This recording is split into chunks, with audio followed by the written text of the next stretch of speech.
Hey guys, welcome back to Sound Design with Anna 2. In this video we're going to have a look at a Chiptune's 8-bit distorted effect sweep kind of thing. Sounds a bit weird, but you'll see where we're going in a minute. First thing we need to do is choose a square wave, and in this case I'm going to pick this square JP Soft because I think it works particularly well for this kind of sound.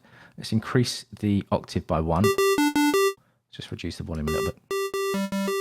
So we've got that kind of sound. Then we're going to come down to LFO1, pick the sample and hold wave, which is like a stepped random wave. Assign this to the coarse pitch of oscillator 1. Noise pitch, there it is. And you'll have this kind of effect. What we're going to do is increase the rate and the depth of the LFO to sound a bit more like this. So that kind of sounds like an old computer whirring away. Next thing we're going to do is we're going to come down to filter 1. We're going to choose the Korg filter, which is the Korgi one, derived from an MS-20. Increase the drive by about 1/4. You don't want too much drive, otherwise the filter will boom when we sweep it.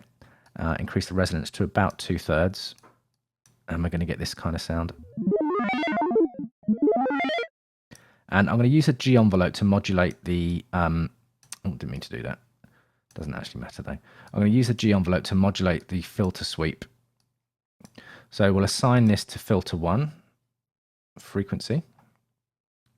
And let's have a look in the mod matrix. Probably set this to about there, 3/4 of the way. Set this to re-trigger. You can see as the G envelope moves along its line here, it's actually increasing the cutoff of filter 1.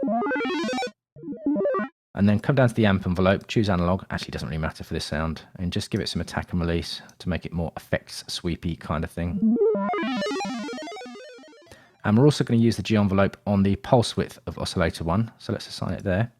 Come into the mod matrix and set that to maybe 2/3. And what's going to happen here is the G envelope is going to increase the, or in fact in this case decrease the pulse width as we hold the note down. Let's see what it's doing here. And then we'll come down to effects, give some distortion. We're going to use a bit crusher. Set the rate to about 2930, something like that. And what we're going to do is we're going to use the G envelope to increase the dry wet in this case. So right click on the dry wet, come up to G envelope 1, and probably set this to maybe halfway. We don't want too much because it's quite a intense effect. Yeah, you can hear that working there. And then the last thing we'll do is add some delay. Probably, it doesn't really matter what kind of delay you use, I just use it like this one. And that's pretty much it. So let's listen to what that sounds like.